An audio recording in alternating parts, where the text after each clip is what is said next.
こんにちは、おっちゃんです。ちょっと試しに文章読み上げ機能を使ってみました。ダイジェストっぽく作ってみましたので、それではご覧ください。ペコリ。スクリーンを作成。完成。スクリーンの作業写真が紛失してました。反省。ホイールカバーっぽいのを作成。石膏で型も作ってみました。FRP も雑ですが慣れてきた感じです。夏用の樹脂を冬に使ってたので硬化せず苦労しました。完成。ホグランプカバーっぽいレッグディフレクター。段ボール工作も手慣れてきました。カーボンに手を出して痛い目も見ました。カーボン化完成。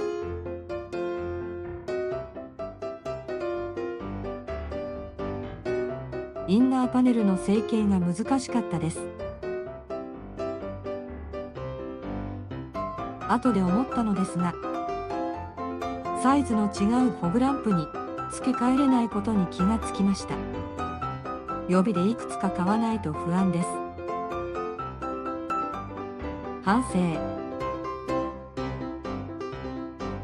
形は完成したけれど、細かな部分が未完成です。指が痛くて作業中断してます。作業場が狭くて作業効率がとか、お金がなくて素材が買えないとか口を言いそうになりますが言いません。決して言えません。